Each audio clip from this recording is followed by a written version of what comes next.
Hey everybody, welcome to the Resistance broadcast. I'm John, thank you for joining us on this Monday show. We are in October 2022, which means Star Wars Celebration is only 6 months away. Star Wars Celebration London 2023. That year alone, if you just step back for a second and think of the year 2023, it sounds futuristic, but we're in it. Here we are, right around the corner. So thank you for joining us. With me as always, Lacey and James.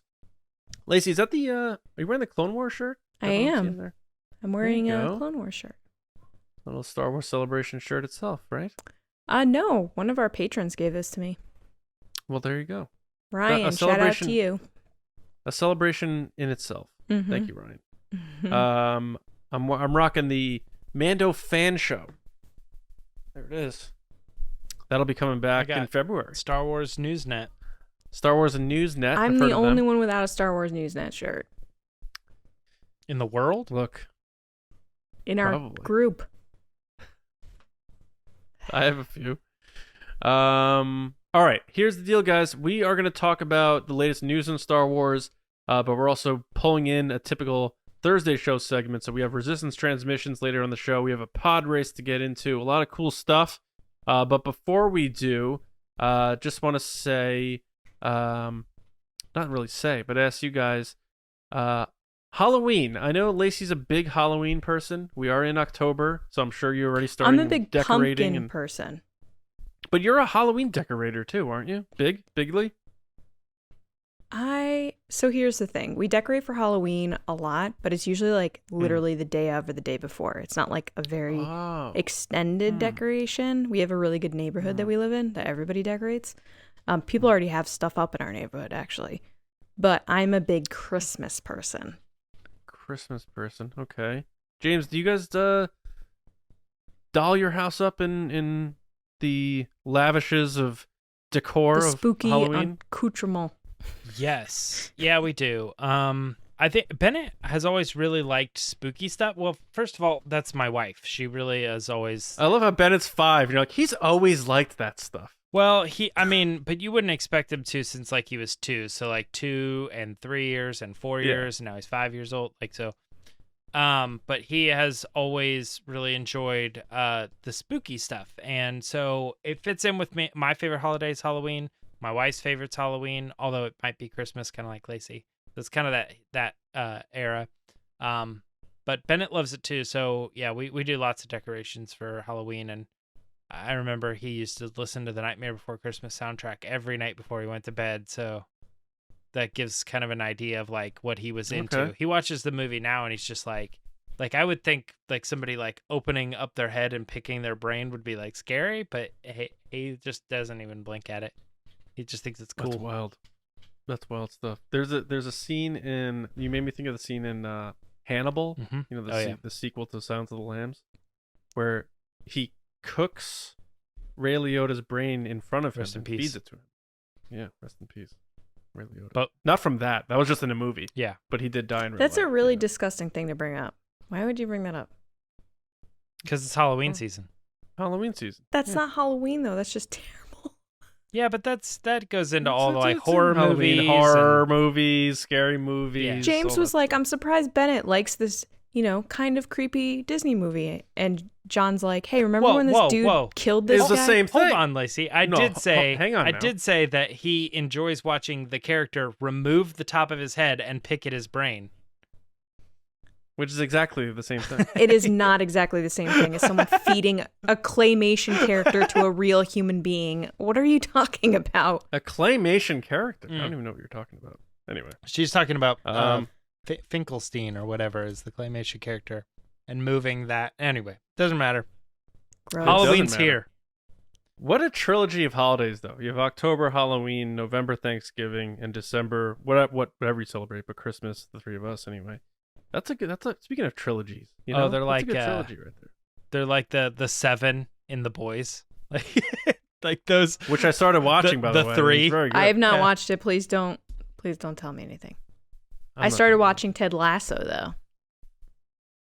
very different from the boys. It is. It is But a wonderful joy it's about that I the can't wait to boys, discuss you know what I with you, mean? James, later. yeah.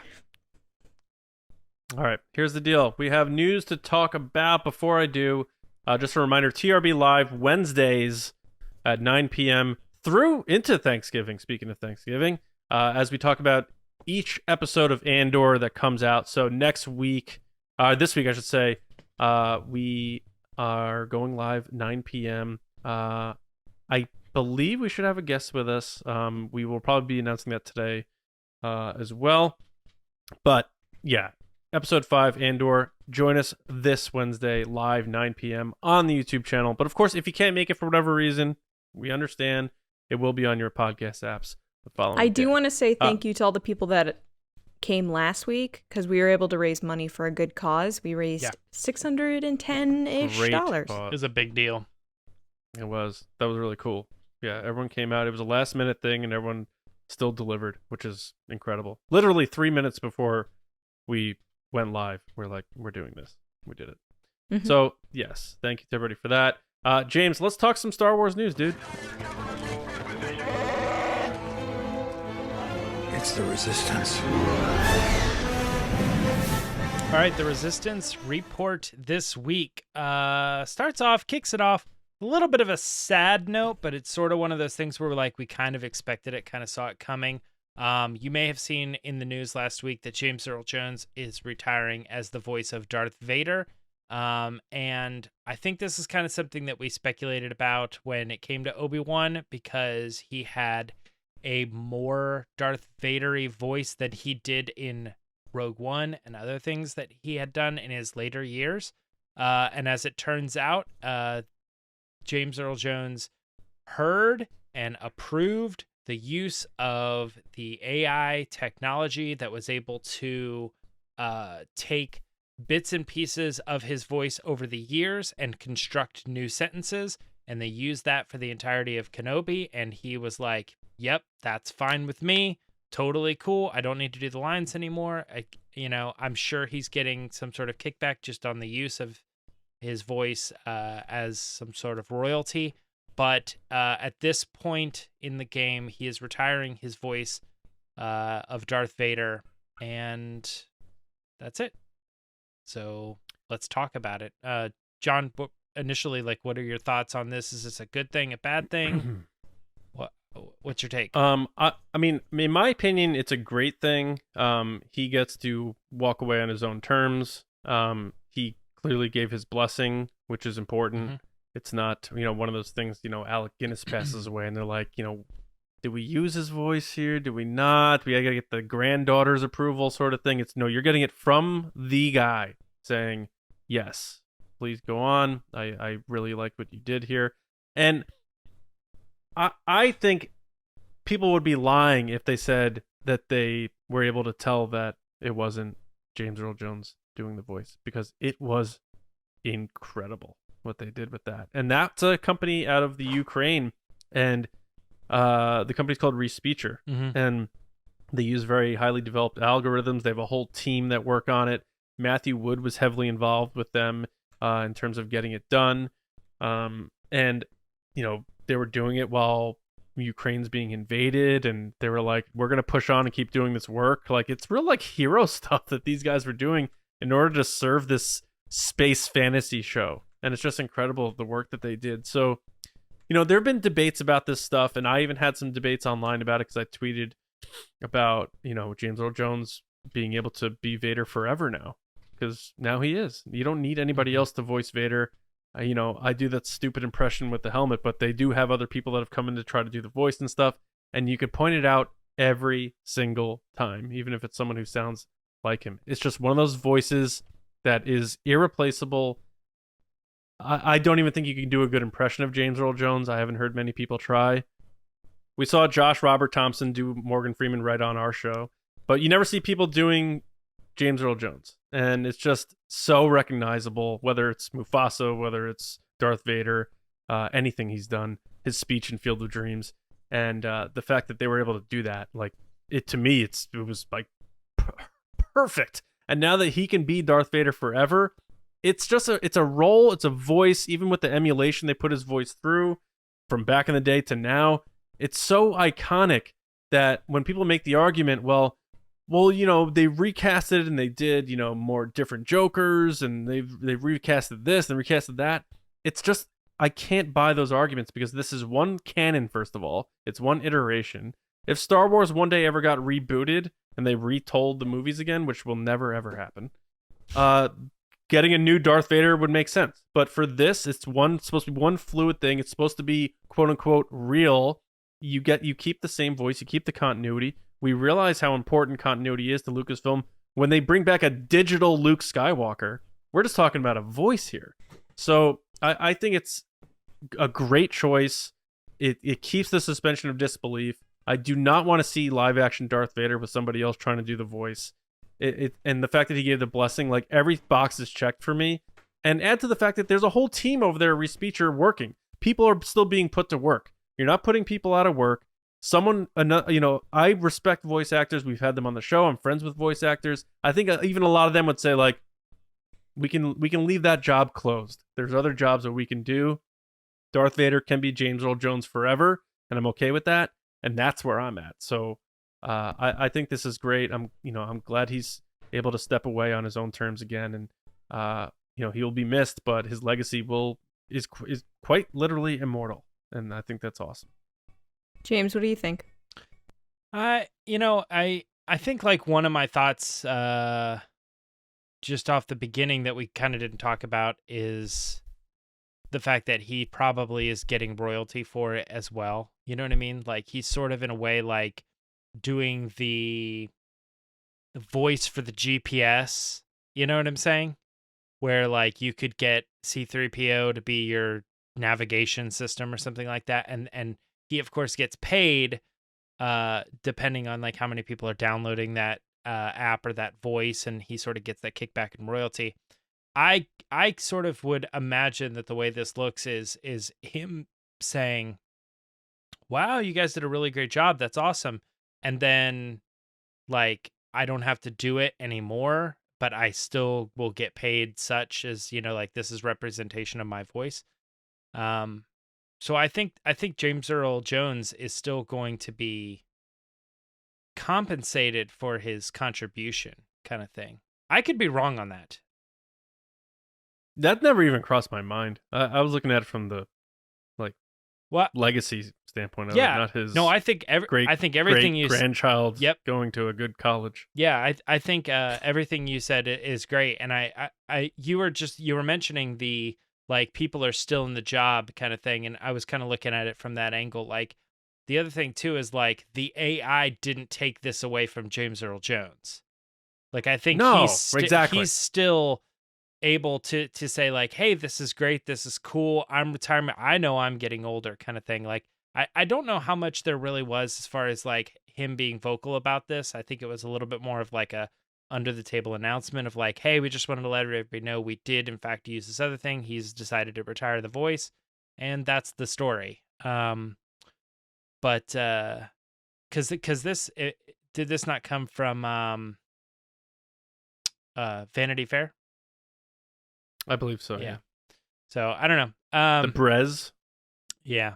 I think it's crazy. Lacey, is there anything else, like, to take away from this? Is there a downside to it? Yeah, I don't necessarily know if I see it as a downside, because I'm on the side with John that this is a great thing. They got his permission to do the voice, which I feel like it would be worse if they didn't get his permission and they just were like, no, we own this character, we're doing it. So I'm pretty pumped that he was like, no, I'm the character, I want to remain the character, please use my voice. And I think you're right, James. I think he probably is getting kickbacks, royalties, which is totally, he should, because he created the whole persona of Darth Vader, really.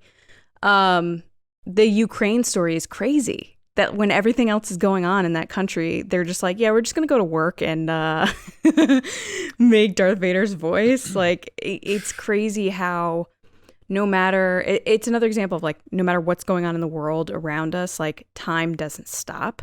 And I think that this story in particular, there's so many different pieces of it that show that. Like, James Earl Jones isn't getting any younger. Ukraine has all that stuff going on. It's not going to stop the progress that's going on. But yeah, I mean, this is really cool. I hope this is true with other characters in Star Wars. Like we had talked about C-3PO recording stuff, Anthony Daniels. I really do hope they capture these voices so that they can do stuff in the future. Now, I know people have had critiques with the Luke Skywalker and The Mandalorian where they like kind of used Mark Hamill's voice to create the character's voice. But I personally didn't have a problem with it. I thought it was perfect for what... Was there pushback on that? I don't remember there being... Tons. There was? Tons. It's controversial because people feel like it's taking... It's like a puppet, they said. It's not art. It's not art anymore. It's machine. You know, there's definitely that narrative and that argument, and which I understand it. I do understand it, but you know, Lucasfilm has proven time and time again they're going to submit to the suspension of disbelief and the continuity of this story, because canon's important in Star Wars. And if all of a sudden you have a completely different looking person playing Luke after Mark Hamill did, you're gonna be like, that's not Mark Hamill. That's not Luke. Yeah. You know? I do sort of remember now there was a little bit of our discussion was like, if George Lucas was making The Mandalorian, you best bet he'd be using technology to push the future of how they were bringing the what you're seeing on screen to life. Like, and it should not be possible, but it's possible. Jar Jar Binks should not exist as a character, but he exists as a character because of the technology that he was pushing, and he was saying we were ready for that now, you know? And listen, there's layers to this stuff, and you know, people try to make analogies and comparisons as to why it's a bad thing. One, it's just a voice, you know. They did it for a whole human with Luke Skywalker, the greatest hero in Star Wars. This is just a voice.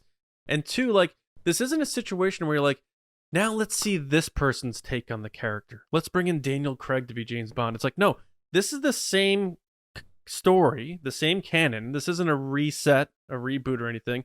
And it's an already established character. This is now the tribute tour of Darth Vader. Granted, there was a lot of depth to what they did with Darth Vader and Obi-Wan Kenobi, and it was great. But if we're being honest, like, the heyday of Darth Vader was original trilogy. And we know his nuances. We know how that character is. We saw his beginning. We saw his end. This isn't something where, let me try Darth Vader like this. No, you don't just change you just don't change Darth Vader. He is what he is. And I don't see like the problem with that. Like at the top of the show, I brought up the movie Hannibal. It's like they recasted Jodie Foster and put in Julianne Moore.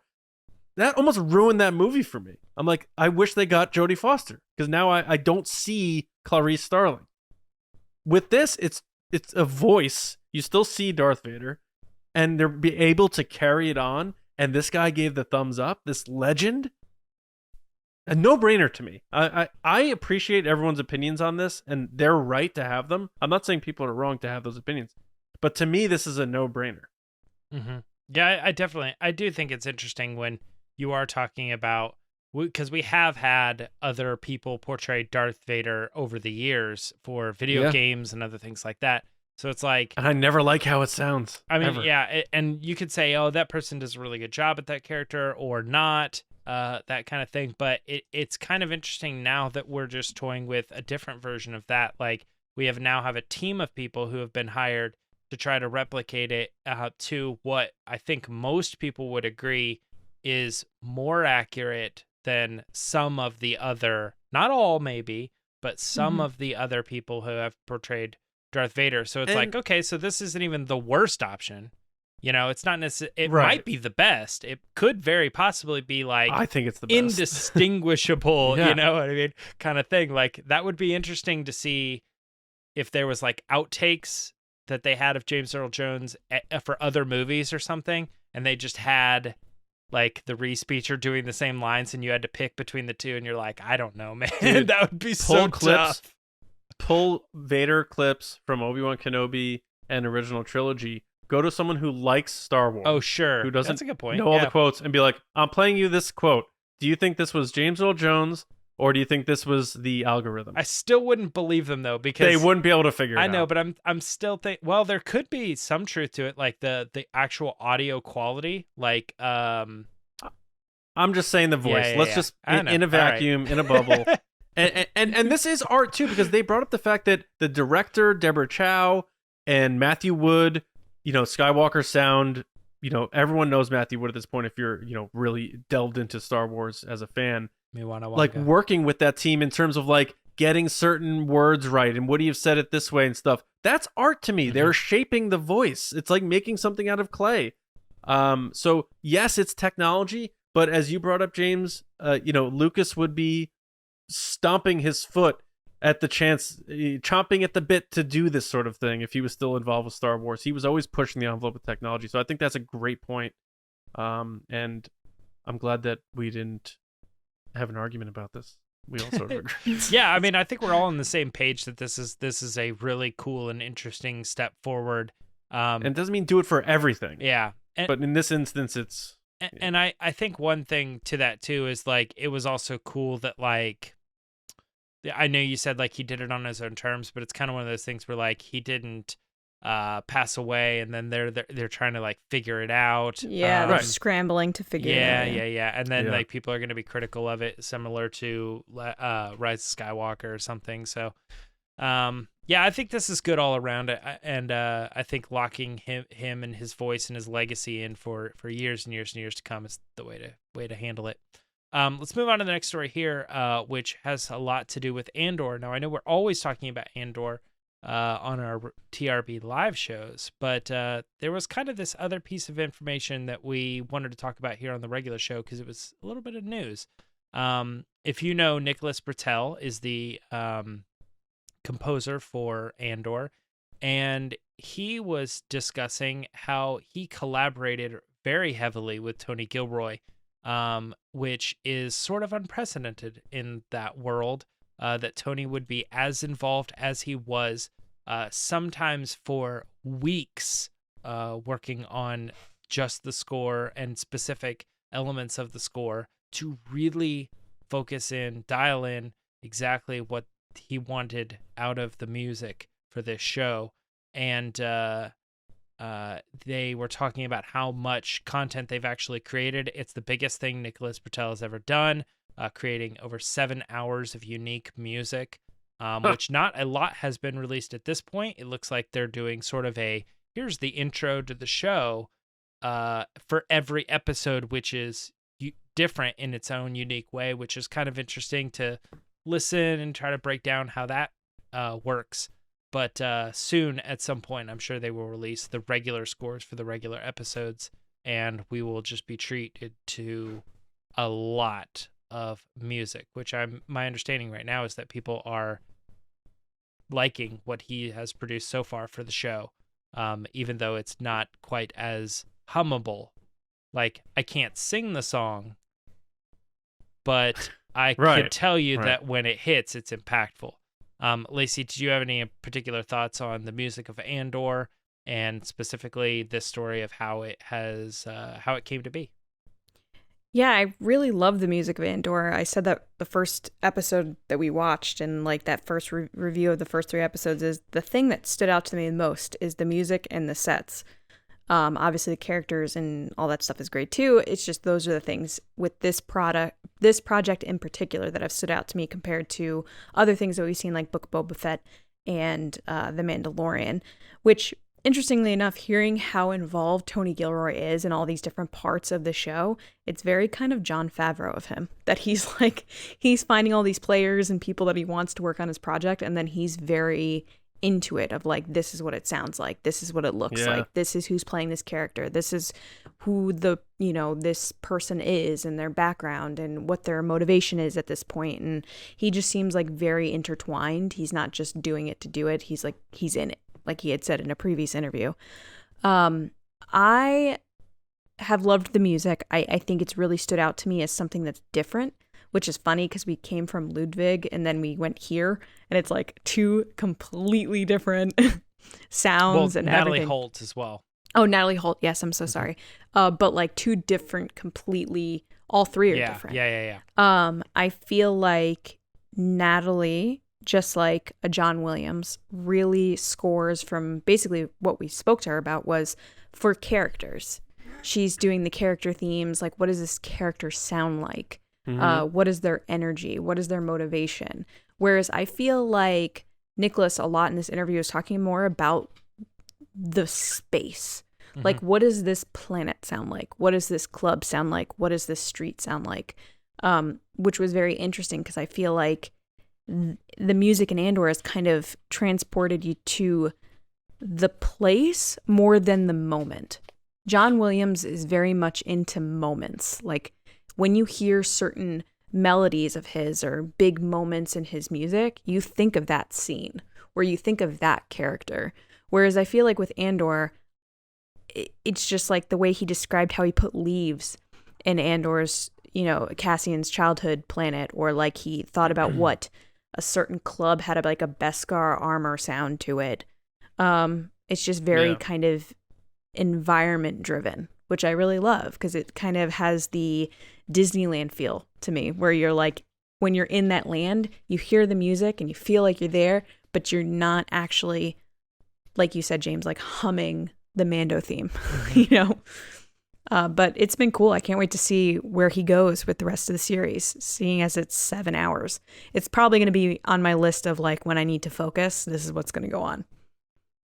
Yeah. Well, go ahead and speak on this, because a lot of what you've said were things that I was kind of thinking differently about. And then I was like, you know what? I think you're more right than what I was going to say. So I kind of want to hear John's thoughts on this. There's no more right. It's just different. Well, I think Well, I haven't gone yet. Yeah. Oh, okay. Yeah. I just think some of the things you're saying, I'm like, I might have said the first thing, but you're right. It is more like the second thing. Yeah, kind of thing. So, John, what are your thoughts? Yeah, I mean, music, more than anything, in my opinion, is something that could be more appropriately loosely interpreted, or like you take what you want from it, sort of thing. Like if you get something out of this in a an emotional way, whereas I may look at it like completely different. Who knows? But in terms of how they approached it, I do have a couple of things. One, this guy has a resume. He's not a household name. He doesn't roll off the tongue. But Nicholas Britell nominated for 3 Oscars for Don't Look Up. That was the Leo movie about the asteroid that came out last year. Super depressing. Apparently now we can ram stuff into asteroids, which just happened in real life. So that's cool. Well, that's just a setup for what's the other one that everybody likes with Bruce Willis? Armageddon. Yeah, there you go. Yeah, I've never seen it. Harry Stamper walked so that we could run. Written by J.J. Abrams. But yeah, Don't Look Up. I mean, we're almost in Star Wars at this point. We're deflecting asteroids in real life. Or potatoes. And then shout out to Clayton. Also, if Beale Street Could Talk, 2018, and then Moonlight also, and he won an Emmy for the theme for Succession. Now I don't know if you haven't watched that. That theme is awesome. That is a great show theme, almost to the point where that show can almost coast on that theme alone, and I'm not even kidding, but it's that great of a show too. So he has the resume. He's been in the Disney family. He did the Cruella soundtrack, and now he's going to be doing the Lion King Mufasa prequel soundtrack. So he's got big shoes to fill, following Hans Zimmer and Elton John and all that stuff. But and the Respeecher app. Yeah, there you go. I still can't all believe, the stories by the way, together, that we learned from John Powell that Hans Zimmer was supposed to do solo, or like was gonna do the solo soundtrack.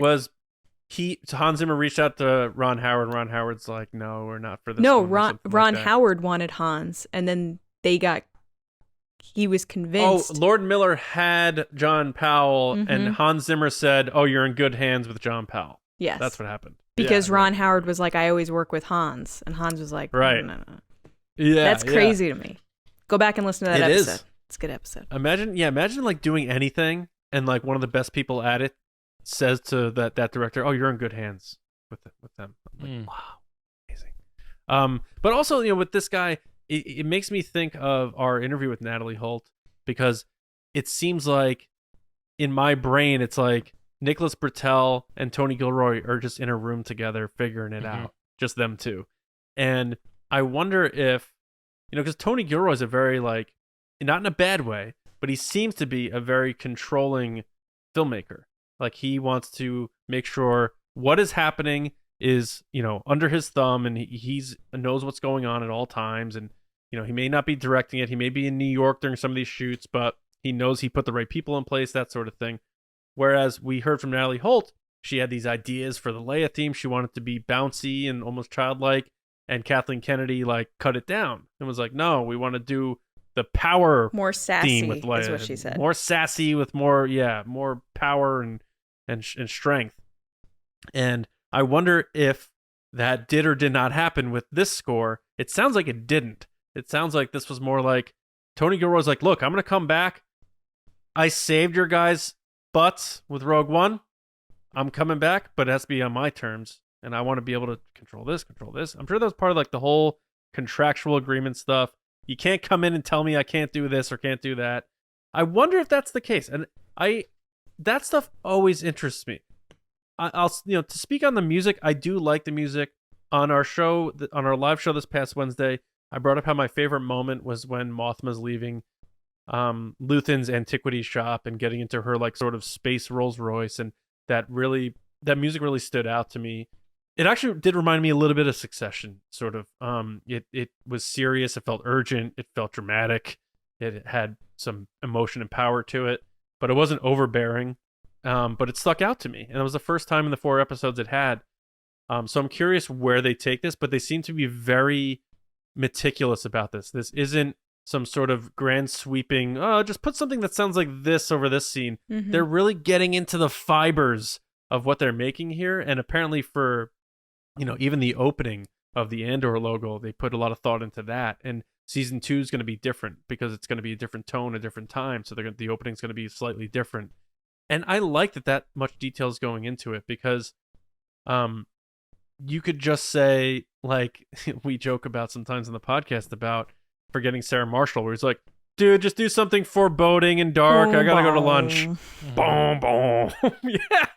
But in this, it looks like they're really putting a lot into it. And James, you sort of brought up on our TRB Live when we were talking about Andor or just Star Wars in general, you're like, you can say what you want whether you like or don't like this stuff, but you can't say that they don't care or they're not putting a lot of passion into it from all angles. That's props departments, creature effects, visual effects, music, everything.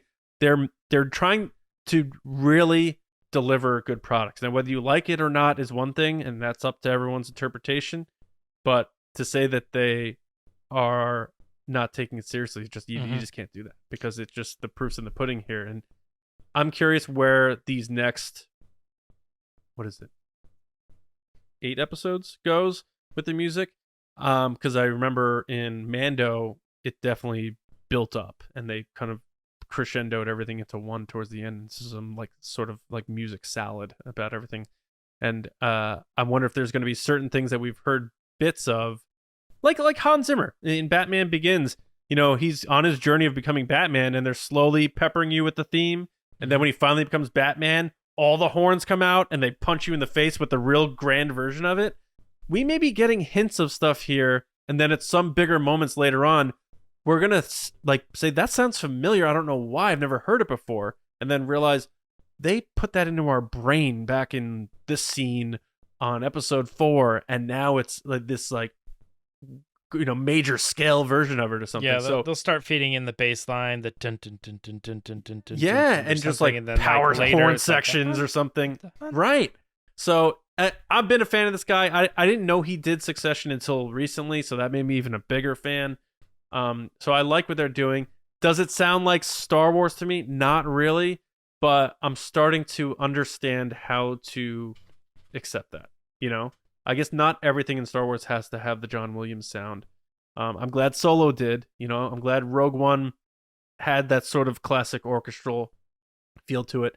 But with these shows, I'm not going to sit here and say, oh man, I wish Mando sounded like, the soundtrack for E.T. or something. No, now when I think of the Mando theme and stuff, it takes me back to that show, and that's cool with me. And I'm sure once I get through this journey with these 12 episodes, I'll probably feel the same about this. So I'm not going to sit here and say this 3-time Oscar-nominated amazing composer shouldn't be doing what he's doing here. So I'm down with what's going on. Yeah. I was reading this article and it took me back to like, when I was in the studio doing stuff as well. And it felt like I was sort of the Tony Gilroy being like, this is what I don't necessarily know how to make it happen. But I would talk with my producer and be like, this is what we want to do. This is the sound we're going for. This is how we're going to take this part and turn it into this feel. And that's what George Lucas always did, right? So I make this happen. I don't know how, just do that. And Nick's like in the studio and he like kind of has a picture of where he wants everything to go, but at the same time he's getting that input and being like, okay, cool. Yeah, that's cool. I like that. Let's go with that. Because it seemed like what I got out of this was that Nick and Tony got along and that they were enjoying it. And it wasn't like, man, he has to have it his way, He was always in the studio. It didn't feel like that. It felt like it was like, I was kind of surprised, but like, yeah, he was there and he was like very real with it. Most of the showrunners will say, this is what I'm looking for, yes or no, when I finally show them what I've been working on. And they'll give me notes. But this guy was with me the whole way. And I think that speaks to Tony as the showrunner for this entire thing. Like everything, I think the actors are saying the same thing. I think the production people are saying the same thing. It's like he's giving all it the details. 110%. Totally. That's exactly it. Outside of visual effects and like costumes and stuff, did Mandalorian ever win any like Emmys or anything? Not for like acting, as far as I know. I feel like that's what you mean. I feel like Andor is going to be that show for them. It will definitely get nominations because Mando got nominations for. I know Giancarlo Esposito was nominated. I'm not sure if anyone else was, but Stellan Skarsgård is killing it. And that one and episode Genevieve alone, O'Reilly. Yeah. Yes. Genevieve O'Reilly. I expected her to be good, but I was like, damn. She brought it. She was like, "This is my moment." Mon Mothma is on my radar. Like it is. She's good.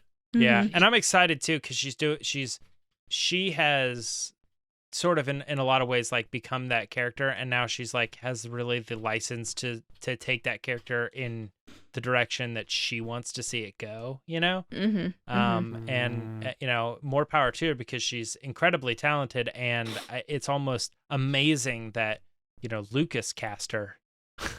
Yeah, right. It's just nuts. Like she's That's only in the point. show because George Lucas cast her. It's a great point. Yeah, and what to say about the show? Yeah, like there's a little part of me that does wish like the Andor theme just like ripped, like the Succession thing. Like you can hum that thing and people are like, that's awesome. And if it did hit that way, it doesn't right now. Maybe John, you're right that it will find its voice and become a really good theme over time. I mean, that's what Mando did for me. But the other part of me too is like I'm saying like, hey, I'm liking exactly what this show is doing right now. And yes, it's a spy show, but I wouldn't want the theme to be like dun dun dun dun dun dun, right? The music that it has right now. Is that from Dragnet? It is, yeah. Good ear. The theme that it has right now really solidifies the tension and the mood of the show, and I don't think that a different version of the soundtrack would make the show better. You know what I'm saying? Mm-hmm. I think like right now it's firing on all cylinders, and I don't think the music is dragging it down in any way. So I'm like, okay, you know what? Maybe what I have in my head is not what it calls for, and Nicholas Britell is really like on point with, hey, right now at this point in the show or this show altogether, this is what it needs. This is what I'm putting in the show, and I'll see you at awards season. Yeah. So, speaking of Disney, we have a new report. I was going to say, are you going to bring up Mission Impossible again? Because I feel like every time we talk about Andor, James is like, so it's kind of like Mission Impossible. I mean, I that love one was it. because it was spy movie. Yeah, spy movie. It's probably like one of the bigger spy movies. But the next report that we wanted to talk about was this story about how Disney is sort of wanting to release a new Star Wars game every 6 months. Bob Iger somewhere went, don't do it. Yeah. this was according to Insider Gaming's Tom Henderson. I don't know what his track record is, but this was kind of what he was setting forth as like each year having ideally one event level game or one smaller scale outing. So a big game, and then also maybe like a mobile or something that's like a freemium style game or something along those lines. Mm-hmm. And or maybe just an upgrade to an existing game, a new edition, something along those lines. I just right off the top, I saw this article and I was like, that's a good joke. That's a funny joke that they just there's no way. Like I don't know, I just looking at the track record that we've gotten with Star Wars games, there have been minor games here and there, but really honestly looking at it, it's like we have Jedi Fallen Order, we have 2 Battlefronts, but look how many of them have gotten delayed. Yeah, no, like we've got Squadrons. It's like, okay, there's But like not... a couple of these, but I mean, where are we at now? 12 or over a decade. And so it's like, I don't know. When you look at the upcoming, there's a thing on here on StarWarsNewsNet.com where you can get all your Star Wars stories. But it says, for a recap about the state of Star Wars gaming, we know of these projects which are currently in development. An upgraded Lego Star Wars Saga. So that's fairly easy. Star Wars Eclipse already. Star Wars Saga did get delayed, though.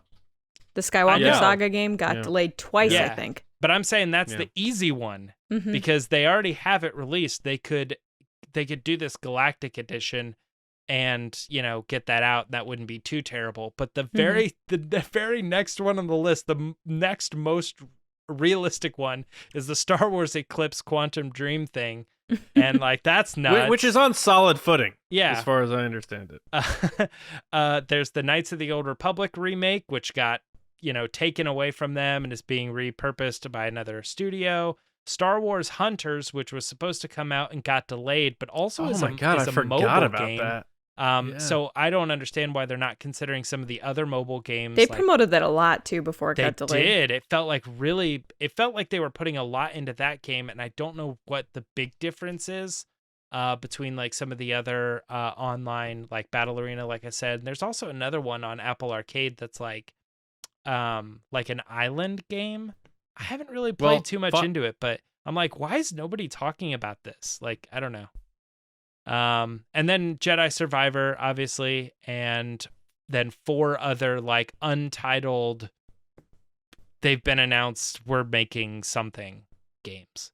Mm-hmm. Yeah. And it's like the closest one on there being that Star Wars Eclipse by Quantum Dream. They're saying 2027. Do you remember Untitled Star Wars movie 2023? That's right. Yeah. So I don't know. You guys, I'm gonna toss it to you guys. John, you can start this one off. I mean, I know I've already said my thing, but like I saw the article and I was like, there's no way. I mean, I don't know how they're planning on doing this. The Star Wars gaming at this point has been a joke, and like it feels like every 4 or 5 years, like one solid release will come out. Yeah, I mean, again, and this didn't come from any sort of Disney investors call or anything like that. This comes from this guy who, as far as I understand it, I guess has a good track record in gaming. I am like the last person you want to talk to about gaming, so I don't have many thoughts on this. It just sounds like a lot to me. That like, is it like one big game and then one like mobile game? Like, because if it just from a perspective of people who like games, finding the time to play this many games, because like even like Battlefront, I remember like people were playing that for like a couple of years. People are still playing it. With the DLCs and the add-ons and everything. Like, Jedi Survivor like people are still talking about Jedi Fallen Order, and they're gonna have that sequel coming out. Knights of the Old Republic is probably gonna take a lot of people's time. I'm sure that's gonna be a hearty big game. It just sounds like a lot to me. It's very overwhelming as someone who gets overwhelmed by video games. I'm still trying to chip away at the Lego Star Wars Skywalker Saga, and I'm barely through the Phantom Menace. So I I can't really speak to this. It just sounds like a lot. Lacey, I don't know. You're more dialed in with history of gamings and the volume of games from studios and stuff. So I'm just gonna toss it to you. It just seems like a lot. If they do it, cool. But it seems like a lot. It's definitely a lot. Looking at the list of like what's to come, I can't help but be like, can we get movies instead? I feel like people underestimate how much work goes into a video game.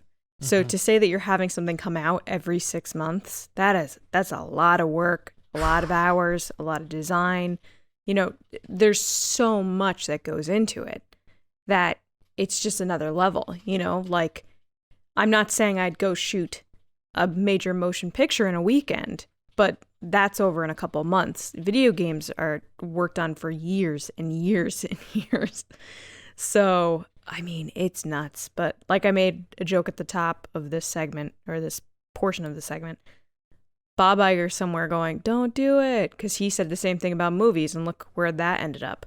I think that Star Wars in general needs to refocus and stop trying to shove it into the Disney box of we need to just shove out content all the time, whether it be video games or books or comics or TV or movies. Like, really hone it back in and make quality over quantity. Mm-hmm. I'm curious if this comment is like, so the comment was each year having ideally one event level game and one smaller scale offering, but I don't know what they consider an event level game. Maybe they consider an event level game a large mobile release, you know, and then like the smaller scale offering would be even less than that, and you're talking about like a match 3 game or something that they're licensing to this other company, and they could skin it like a Zen pinball, for instance. Yeah, like who knows what they mean by smaller scale release when it comes to gaming, and they could be like, well, we could put a little focus into a skin of a game or something. I don't know that that's necessarily what I think. Event level game, everybody's picturing Jedi Fallen Order or Survivor, you know, or some big release. I don't think it always necessarily has to be that. I did find the game that I was thinking of. It's called Lego Star Wars Castaways, and it's like I don't think I'm the only person that knows that game exists. I feel like I've not heard anybody talk about it at all. And it's just another it's like explore a new They planet. did do that battle game not too long ago. Battle Arena. Yeah. And there's another one, Galaxy of Heroes, right? And that's been pretty profitable for them because they continually add new characters to it, and then people buy into those packs and other things like that. But again, like I don't know if they're considering even the event level games being like larger mobile games that they want to roll out. In that case, I can sort of see maybe being believable. I hope, and this is coming from experience of being in marketing meetings and like strategy meetings and stuff in my day job, I hope it's not someone sitting in a meeting saying, hey, look, the video game industry last year made this much money. We need to get into that. We need to do more of that. And it's losing the Star Wars, like, hey, we need to tell a good story. What's the best way to tell that story? What's the best medium to tell that story on? And I think that's what nowadays sets apart really good games from not so great games, is it comes down to the characters and the storyline. And if they're just pushing it into a bucket of, hey, let's get a piece of the pie and not let's tell these stories the way they should be told, then you're not going to get the quality games that you want. But that's why I get nervous. Yeah, and it makes me just wonder, because again, I understand how this stuff works, where they're like, well, it's not like because we're making a game, we have less time to work on a movie. Right. We are two different departments. We are paying those people over there to develop our game for us. I get that. But it does kind of make me wonder a little bit, like, how can you guys not figure out how to make a 2-hour piece of content when you can come up with 24 hours of Andor and countless hours of side missions and total 46 hours, downloadable stories and different routes and stuff that you can go through with this game, that is just like the amount of like lore that has to be Easter egged into those games and stuff just to make things seem real in an open world environment. It just blows my mind. I'm like, you guys can't write a 2-hour movie. Like, you know why though, James? Because these video games can come and go. And you just mentioned a game that I've literally never heard of, and I podcast about Star Wars twice a week. The movies are on a different planet in terms of the pressure and the importance and the legacy of Star Wars. Like, I think there's a lot of pressure on them to deliver on their movies going forward in terms of quality.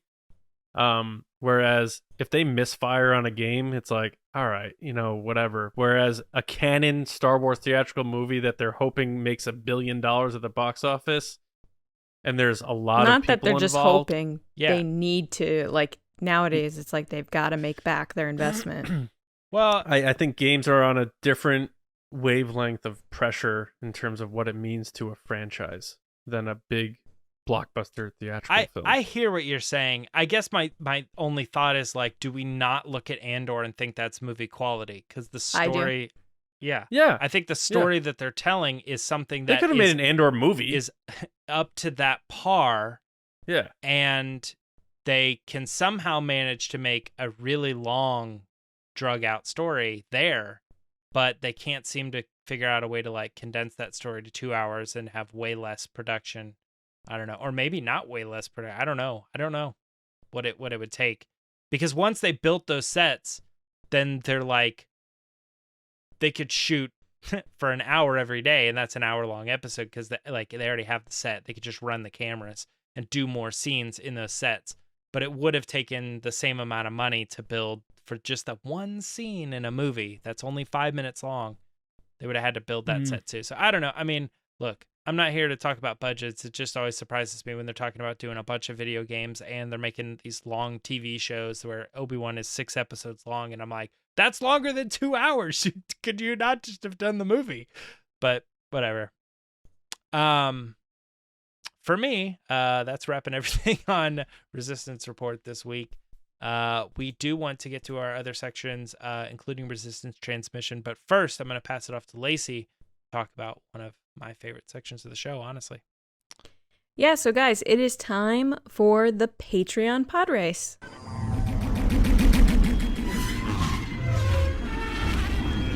So there are lots of ways you can support us. You can like this video, comment, subscribe on YouTube. You can follow us on all the audio platforms like Spotify and Apple Podcasts. Please leave a review if you can.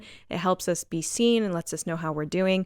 You can follow us on Twitter at RBATSWNN or on Instagram at The Resistance Broadcast or also on Facebook.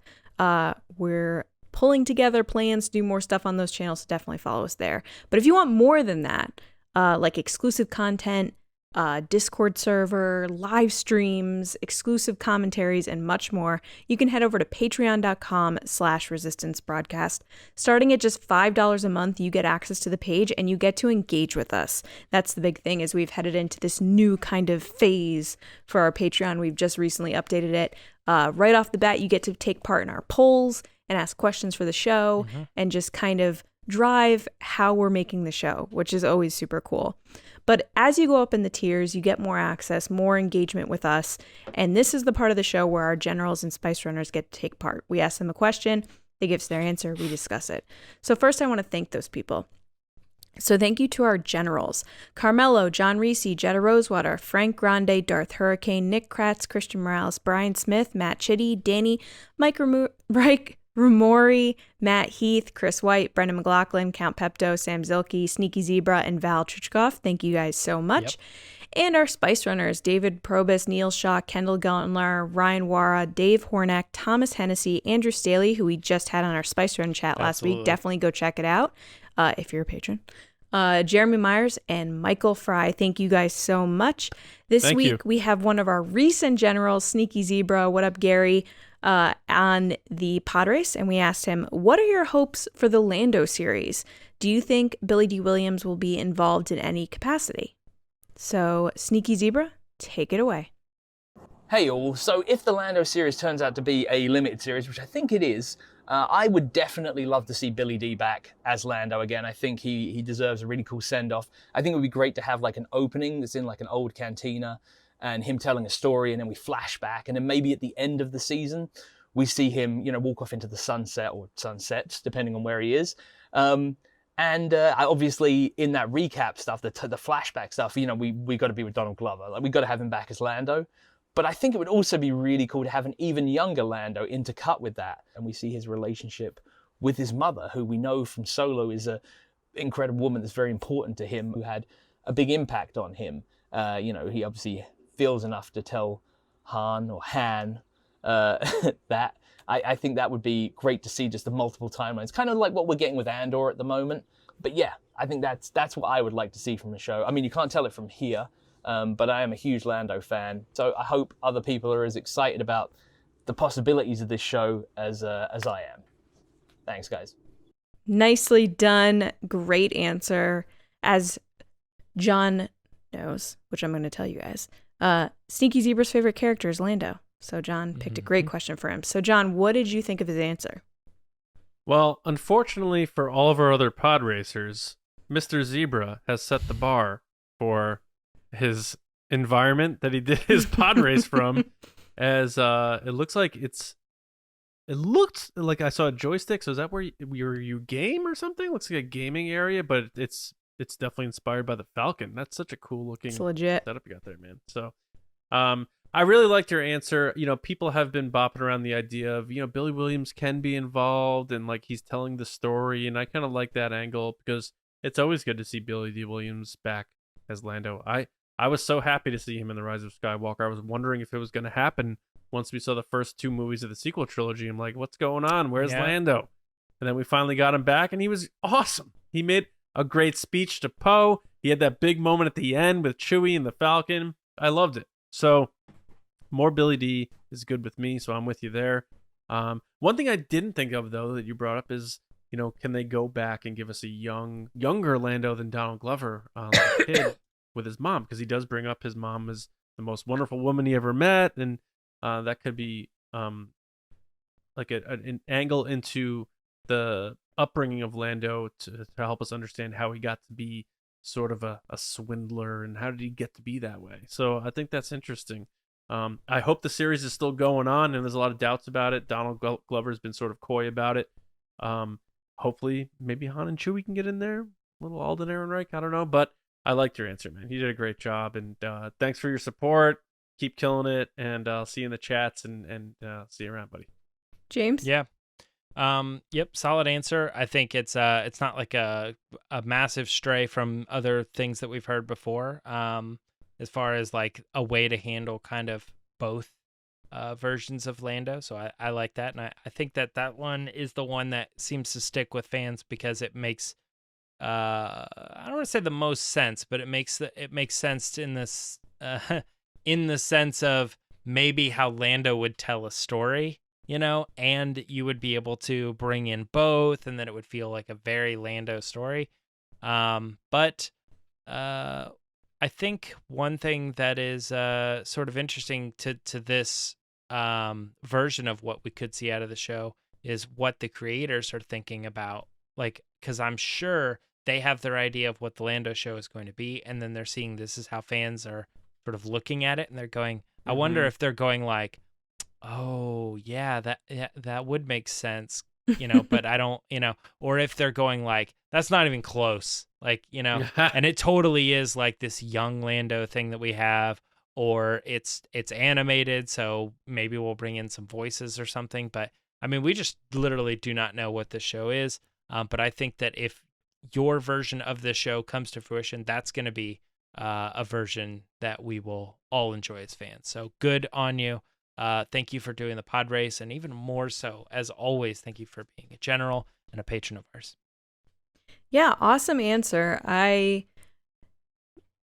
completely agree with you. I always pictured this show kind of being Billy Dee doing the narration of, or setting up the whole series of like, I don't know, he could even be like with Rey or something, and she could be like, oh, how did, you meet Han, or how did this happen, or anything like that. And then he could be like, well, it started, it's a long story. And then it fades into Donald Glover doing the voiceover, so then it transitions to the younger. I love the even younger Lando that you threw out there with the whole mom relationship, because he does make that big call out. I kind of wish they called it the Calrissian Chronicles. I feel like they missed like that perfect title for this series with just Lando. I feel like they're going too hard with the name. Hey, this is clearly Lando. People that don't watch Star Wars all the time. But we'll see. I can't wait to hear more about it. We're dying to know where this series is going, because obviously it has to be tied to Solo in some way. To know. Yeah, but thank you. What? I'm sorry. Just real quick. Do you think there's ever like those meetings where they're coming up with the names for these things and they toss around all these ideas on this board, and then at the end they're just like, let's just call it Lando. It is? Okay, great. Or they just like they Let's walk go to in lunch. immediately and they're like, "Hey, we could have an hour-long meeting discussing this, or is anybody going to vote against Lando?" No? No? Nobody's got anything better than Lando? Okay, all right, that's it. Yeah. But anyway, thank you so much for being a part of our Patreon. It really means a lot to us that you're supporting us, and it was really cool to have you on the show. Awesome setup. Now we're going to head to Lacey for our next segment. Thanks, Lacey. I quit the podcast. It's time for the Resistance Transmissions. Hey, That's all I now- had to do to get you to quit? Yeah, but here's the thing is, I gave John one with the Force last week. Yeah. Oh, John, did you want to do it? No, because you don't know the answers. Yeah. Oh. This Resistance Transmissions will live and die with Lacey Gilleran. So if Lacey ever big times us and leaves us, Resistance Transmissions will also die. Okay. We're talking about quitting and leaving all in the same 2-minute span. All right. Anyway, this is Resistance Transmission. I really don't like this segment. I hope Lacey quits. All right. This is the part of the show where John puts up a crazy, wacky situation on Twitter, and you guys give your answers. So this week it was, what type of guy was Syril Karn in high school? I could tell you what type of person I was in high school. Loser. All right. Joey Sack at Joey Sack is up. What up, Joey? He said, remember that guy Randall from the show Recess? That's who Syril was in high school. # Resistance Transmissions. That's a great call out, Joey. Love that. I used to wake up Saturday mornings to watch that. Jamie G at Roxy Peanut. What up, Jamie? Said Tracy Fleck, Reese Witherspoon's characters. Oh, Flick. Reese Witherspoon's character from the movie Election, overachiever and self-righteous, is going to learn the hard way. He's not better than everyone else. But his mom's been telling him he's better than everyone else. That's the problem. Yes. Great. He's going to make cupcakes with his name on it. Next is John Reese at John S. Reese. What up, John? He said, a cotton-headed ninny muggins. What's that from? I know Elf. what that's from. That's Elf. right. Yep. I'm a cotton-headed ninny muggins. And all the elves go, I feel like I'm almost ready to watch Elf again. know I was it's just only about to say that. I cannot wait to watch Christmas movies. Let's skip Halloween. Dennis Quincy Forder at Quincy_Forder said Percy Weasley with brown hair, no magic. In a nutshell. Good one.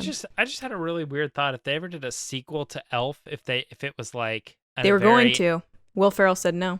Oh, really? Yeah. I was gonna say Yeah. it would be interesting to do a very Elf Halloween, and it's like him like experiencing Halloween. So Jon Favreau, after the success of Elf, wanted to make a second one, and Will Ferrell said, I will never do a second one.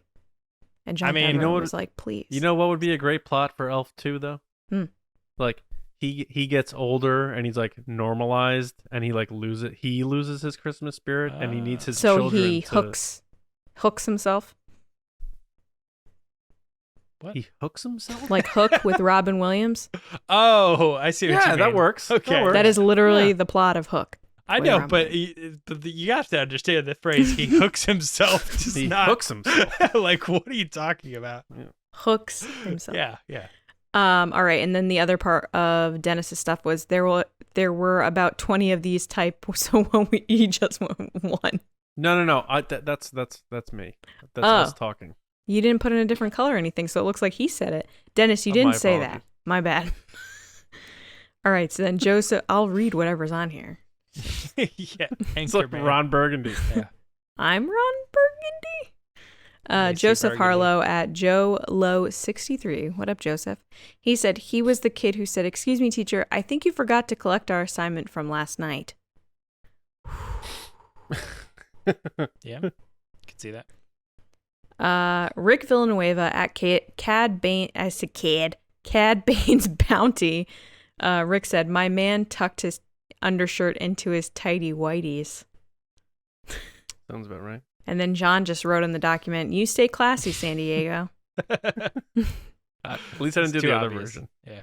Daffy.axs at Daffy Duck or Dunk Dunk. wrote Dwight Schrute. It's accurate. Assistant to He the- sent a GIF, but Yeah. And then Joseph McCorkle at J McCorkle writes, that is a great last name, McCorkle, said, "Of course, his name is Syril." I don't get it. of course his name is Syril. We just like saying like, Oh, of course, that guy's name is Cyril. Of course his name got is Cyril. it. Guys, thank you so much for being part of the show. If you want to be on the show, make sure to follow us on Twitter at RBATSWNN and look out for this situation. Back to you, Lacey. Just kidding. You want to Back to you, go John. ahead? Go ahead. Close it out. No, I'm good. All right. Thanks, everybody. As Lacey said before, make sure you subscribe to the show on your preferred platform. But also, we're really close to our next milestone of 350 ratings on Spotify. Obviously, also Apple. So if you have either of those apps, if you just look us up, Resistance Broadcast, just rate us. It takes a few seconds. Doesn't cost you anything.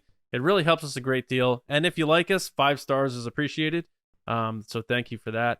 And spread the word of the show, especially for our live shows that we're going to be doing. Still giving you 2 podcasts every week. A lot of the other bonus videos and stuff like that we're doing. So spread the word, let people know. TRB is the place to be. If you like Star Wars and like having a good time, there's still places to go to talk to people. And we like to say we're one of them. Also, go to Star Wars Newsnet for all of your Star Wars news every morning. Check in. Stay up to date on what's going on. And you can find me on Twitter at Johnny Hoey, writing and editing at StarWarsNewsNet.com. And tomorrow, my movie podcast, Just Like the Movies, is putting out our episode on Raiders of the Lost Ark. So just look up Just Like the Movies on your favorite podcast app and follow us for free. Lacey. People can find me on Twitter and Instagram at Lacey Gilleran. JB. Same 2 platforms, Twitter and Instagram, but I am at Myra Trunks. That is right. Are you verified on Instagram or just Twitter? JB? Just Twitter. And you're keeping it for the continuity, for like the... Yeah, I wish you could change it, but they make you lose your verification if you do that. Tons of guns. All right. Yes, so as you know, we'll be back with you all on Wednesday, 9 p.m. East, live, talking about Andor. Episode 5 already. Just so crazy. So we hope your October's off to a great start. Your Halloween preparations. What are you going to be for Halloween? Let us know in the comments. But more importantly, hopefully you have a great week, and we'll see you Wednesday right here on the Resistance Broadcast. See you around, kids.